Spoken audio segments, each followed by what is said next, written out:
kulanti wacan oo wanaagsan daawadayaal idil ahaantiinba meel kastaad naga daawanaysaan kusoo dhawaada barnaamijkeeni Kalsan iyo Kambala oo toddobaadkan kusoo qaadan doono waxyaabo idin cajab geliya ay dhici karto inaan qaarkiin hore u arkin xitaa maqlin waa sida looga jecel yahay cunida ayaxa wadankan Uganda xilligan oo ah xilli habeen oo ay tahay saacadu 9 habeenimo waxaan ku dhex jirnaa meelaha lagu ayaxa lagu sameeyo ama lagu soo dabo ama qaababka ay jecel yihiin inay iyagu door bideen inay ku helayaan ubaxa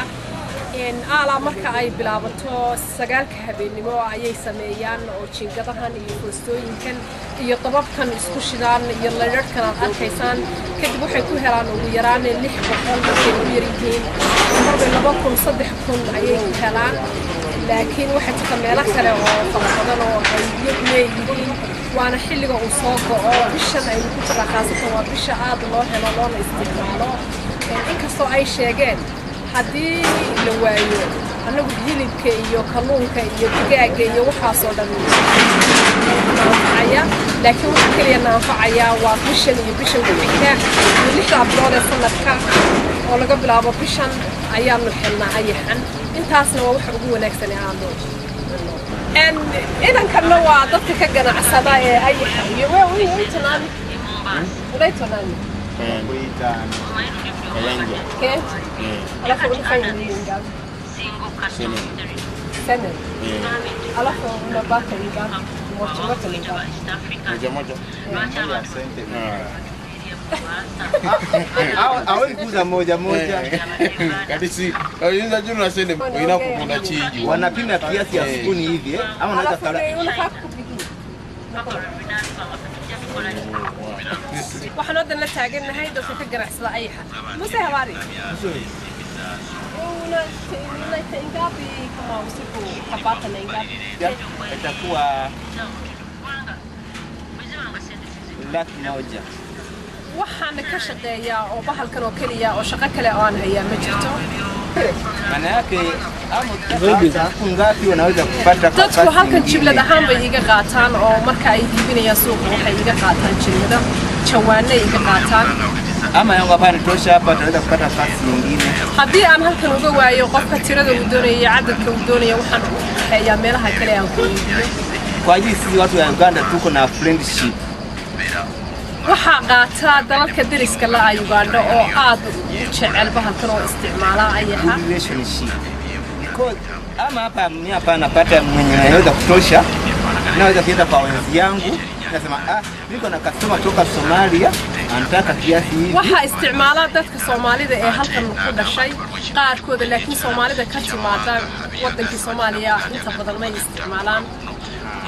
lakini na kitu kingine nataka kufika kwenye huko mimi hapa inuu wadamada kale ay wadanka Soomaaliya ee kale in laga isticmaaliyo in kale anigu aqoon gaar ah ma lihi sasa mimi napata chance nzuri mimi napata rafiki mimi naweza kuenda nao mpaka nyumbani yao nakada ya kufika huko alafu haddii aan fursad u helo oo Soomaalida maadaama aanay bahalkan aqoonin oo ay xanaanay aqoonin laakiin uu yahay xalaal waxaan fursad u siinayaa inay tagaan oo iyagu ay wadankooda ku beertaan oo ay cunaan hata mimi naweza kupata kazi huko mimi naweza kuwa sawa watu wenye wanakana watu nzuri waxa jirta Soomaalida marka aan cunayno ama samaysanayno la yaaba laakiin waxaan u sheegayaa Soomaalida inuu fiican yahay fitamiino kala duwan leeyahay bahalkani ay xani uu yahay wax aad u wanaagsan oo la cuno wewe sahi wewe kwa sasa sister yangu kifike huko hata naweza napata mimi bibi na bibi ya Somalia ninakuja naye wetu hapa had adigu waxaad tahay gabar Soomaaliyeed oo walaashay oo dadka aanu nahay dariska iskuna tagno Ugandis badina waxay ku nool yihiin waddanka Soomaaliya waxaan jeclaan lahaa inaan qaado oo geeyo oo si aynu isku dhex galno ayaxan aan xagga geeyo si ay Ugandis halka ku noolna ay u helaan oo u cunaan hata mimi kwa Islam kupata bibi ya huko itakuwa mzuri kwangu anigu waxaan ahay muslim waxaan jecelahay oo cuntada ugu horeysa aan cunaa waxay tahay ayaxan wale uko anaonekana mzuri kwangu hata sai mimi niko nao kwa pamoja sasa sister na brothers gurigayaga waxa kaliya laga cuno wuxuu yahay ayaxa walaashay walaalkay xaaskayga familygayga waxa iyago dhamiba waxaan cunaa ayaxan oo cuntadayda koobaad ee noogu horeysay aan cuno ninge family moja na Somalia na Ugandanizi hadii layga yeeli lahaa waxaanu nahay dad wada dhashay oo Afrikaana Soomaaliya iyo Ugandis waa dad wada dhashay inaynu cuntada aanu jecelnahay aad nala jeclaataan oo nala cuntaan annaguna sidoo kale cuntada aad cuntaan waanu jecelahay inaanu idin la cuno sisi tuko watu moja sasa brad moja yuko brad yuko moja lakini kambi na tofauti waxaynu nahay Afrikaan baynu isla nahay isku dhiig kaliya isla wada leenahay laakiin kaladkiina waa kalad cad oo anaga waa nabadaynahay laakiin waxa kaliya laga dhigaya labada qole ee isu yimid waa kalad oo kaliya kalad cad hata kwetu tuko na maswali moja anasema one people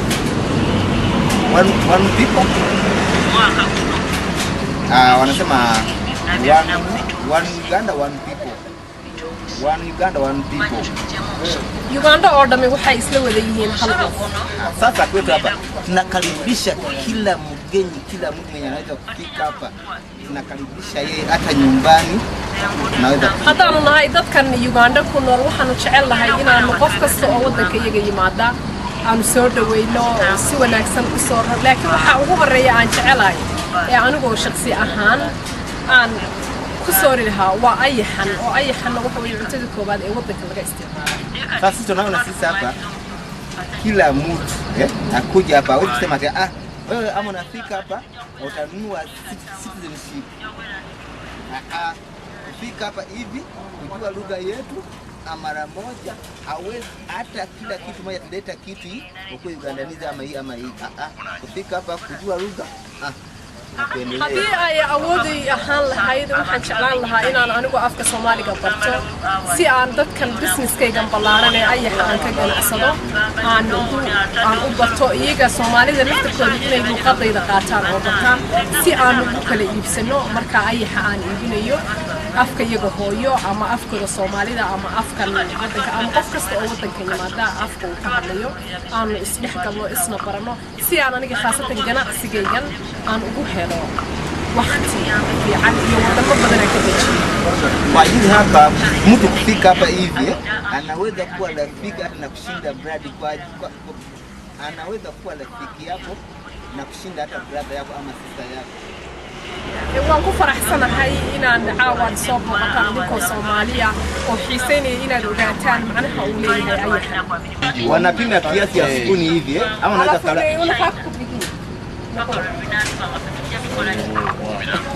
marka la doonayo in la kariyo loo diyaariyo waxa loo sameeyaa sidan baalka laga qaadaa lugahana waa laga jaraa kadib markaas dabka lagu daa ayo kaadu dibada kwa mwili yake peke yake na kitu hii naweza kutoa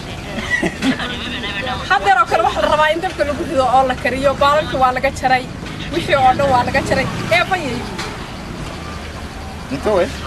ngozi yake hii hadda baalkii buu ka jaraya baalka waa la tuuraa kuwani macna ma sameynayaan ukiwa na kitu hizi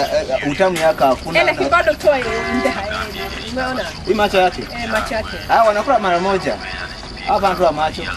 waxa wixii indaha laga gooyo dhagahana laga ma jaro laakiin waxa laga jaraa baalasha uu ku duulo iyo cagaha laakiin indaha iyo madaxa iyo maskaxda iyo wuxuu waa lagu dhex kariyaa ingabi mmoja kukudia sasa sio kwa sababu na karanga hivi bila mafuta iko na mafuta mingi waxa lagu shubayaa saliid badan digsiga mafuta ndani yake lakini unaweza kutia kitunguu kidogo basal baa lagu shubayaa saliid baa lagu shubayaa kadibna ayaxa lagu shubayaa lakini kupika mboga hii lakini kama hadii aad karisid isagoo khaas oo kaliya hata kuna mboga nyingine unaweza kula ugali kugubanaya dib looma arko tumbi ya kupasuka tamu sana wuxuu digsigan uu gubaya oo khatar weeyaan isaga laftirkiisa lama arkay wax la cuno laakiin waa in basal iyo saliid badan lagu kariyaa hata naweza kufanya sasa escort ya chai na kalanga hiki na kula na tumia chai mararka qaar waxaanu sameeynaa shaa isagoo sidan aanu u jarjarnay oo sidaa u diyaarsan ayaanu waxaanu ku shubnaa shaaha shidki moto wanakisha moto hivi ni moto hakuna kitu kingine hapa hakuna kitu kingine hapana ni moto pekee yake moto pekee yake moto hakuna kitu kingine tunakisha halka dabkan baanu ku shidnaa xaabaanu ku shidnaa maana yake tunataka moshi macnaha laga rabaa muhiimkan dabka u shidaynaana waxa weeyaan inuu ayuka arko oo soo cararo waxaana ku dhex darnaa si isaga jecel uu soo doonanayo kwa ajili saa hii baada iko mingienda hivi hadda hadii aanu dabkan jirinin ma yimaadeen waxa ay halka isla soo taagin laakiin macnaha aanu u shidnay dabkan waa inuu yimaada oo aan ayuhu u arko oo soo cararo laydhkan iyo dabkan waa macnaha ayuha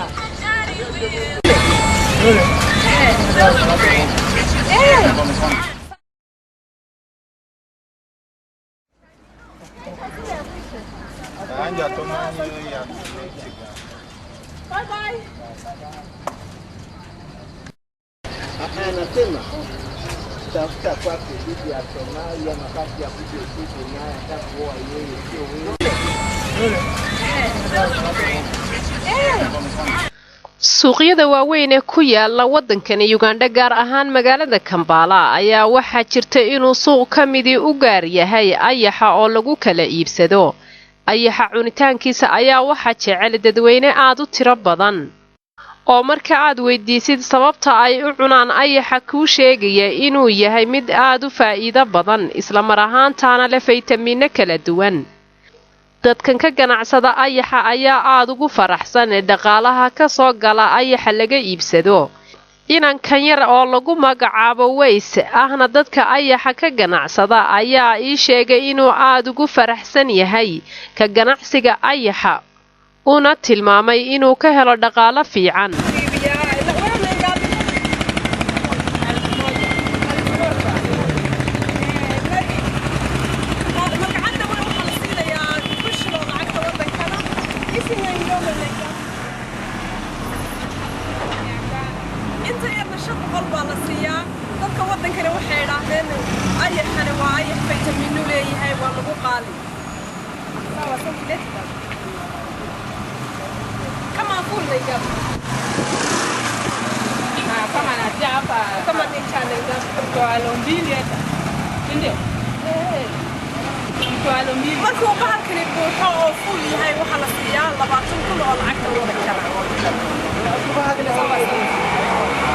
daawadayaal waxaynu soo aragnay sida ayaxa loo dabo iyo dadka jecel ee khibradda dheeraadka u leh ayaxa cunana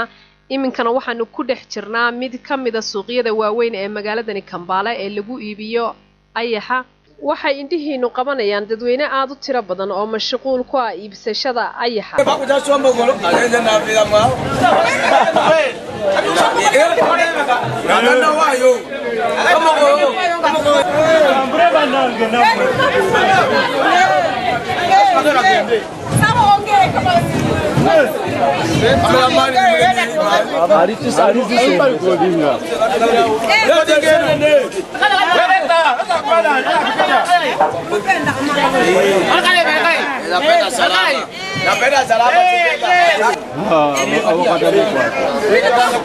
Kitu jazi kolai, kitu kwa hapo.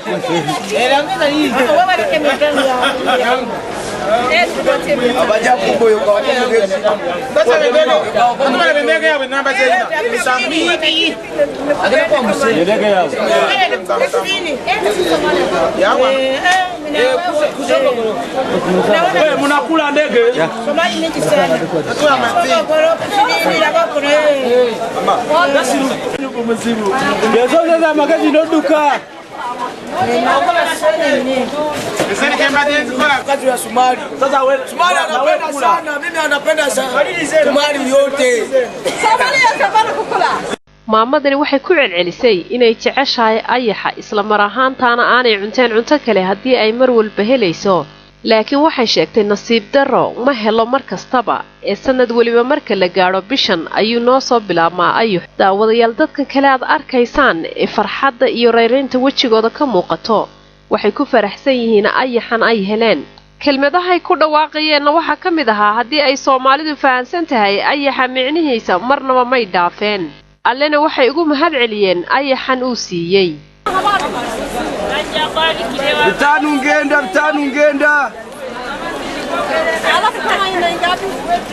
wa bitanu nyongeza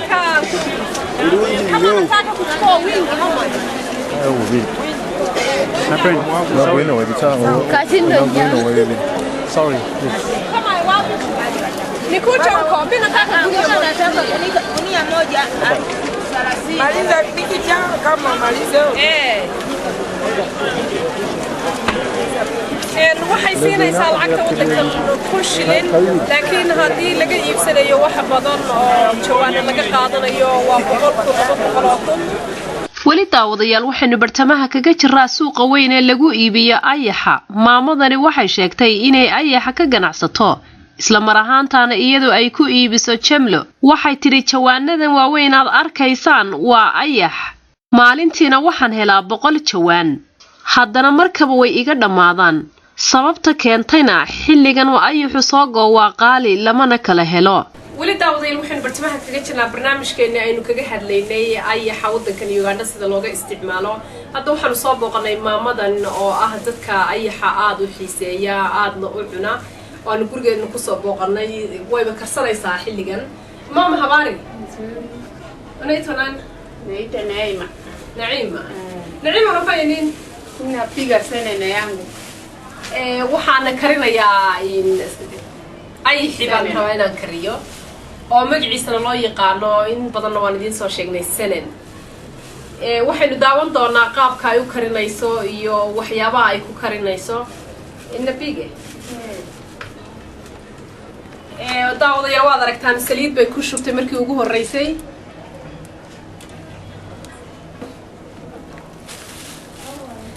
saliidana waxay ku shubtay basashi Mafuta napiga na kitunguu anaweka ndani waxaan ugu horeysiyay saliida basashaan ku xeejinayaa hay unafaya ingine naweka nyingine hapa ndani markay basashi iyo saliidi la kariyay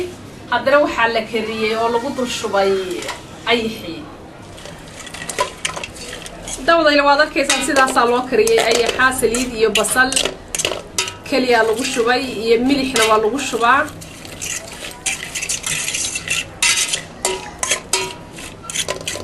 mimi napenda sana hiyo iko tamu sana hii tunapenda unapenda napiga hii kwa mafuta na karanga nakuwa tamu sana aad baan u jecelahay cunto kasta oo kale oo lay soo dhigo ma cuno waxaan ka jecelahay bishan uu soo go'o ayaxan oo kaliya ayaan jecelahay haddii wax kale la igu bedelo 6 bilood ay ugu horeeyay ayaxu soo go'o ma jecli inaan cunto kale cuno kama nampigia nakula na ugali waxaan markaan isaga karsado kolna waxaan u cunaa sidiisa kolka kalena waxaan ku darsadaa cuntada la yiraahdo ugaalida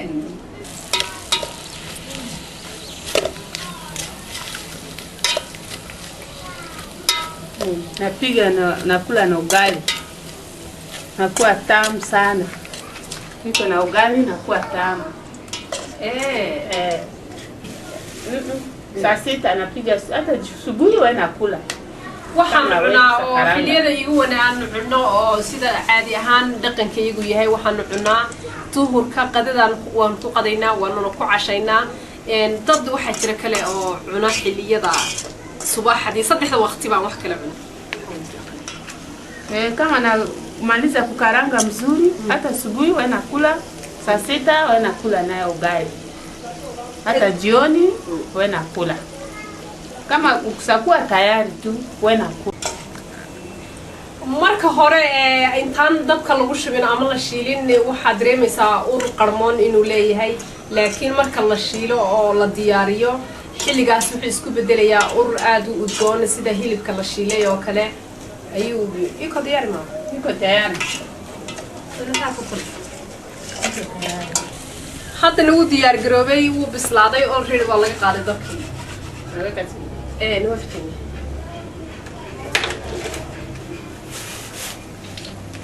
ولا كماتا سندي نوفتني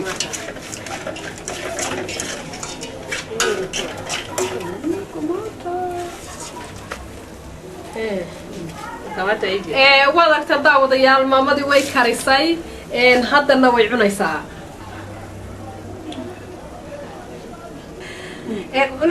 una كمان كلها تيست ويكو تام kusakua tayari waxay tiri maamada markaan cunayo waa wax kasta uu iga macaaya kusakua tayari nakula iko tamu wewe jaribu mimi sitaki kujaribu lakini iko daawadayaal haddaad socotaan wax kastaba waad arkaysaan markaa dhaqano badan oo kale gadisan ayaad arkaysaan dadkani markii aan anigu shakhsi ahaan aan barnaamijka sameynayay ee suuqa dhex marayay waxay weydiiyeen adigu ma cuntid miya bahalkan markii aan ku yiri bahalkan ma jecin way bay la yaabeen bad qaarkood way igu qasreen sababtoo waxay yiraahdeen waxa fitamiino kala gedisan baa ku jira micno weyn buu leeyahay Soomaalidu inta badan aqoon uma laha laakiin Soomaalidu wadanka ku dhalatay aad bay u yaqaanaan سواسنتي guud ahaan daawadayaal barnaamijkeennii kalsan iyo Kampala aan toddobaadkan kaga hadlaynay sida looga jecel yahay ayaxa wadanka Uganda aynu soo aragnay sida loo soo dabo sida loo iibsanayo sida dadku u jecel yihiin suuqyada waaweyn aynu soo marnay ugu dambeyntii aanu soo booqanay maamada gurigeedan ku soo booqanay maama Naciimo oo ah dadka ayaxa aad u isticmaala dadka lehna beerna leh oo ayaxan lagu xanaaneeyo marka la soo qabanayo intaasna ku soo afmeerina barnaamijkan waxa idin la socodsiinayay anigoo Igla Saalax Ali waxaan u mahadcelinayaa dhammaan inta igala qayb qaadatay intaan ku kulmayna barnaamijkan oo kale waxaan kaga tagnaa sida iyo amana Allah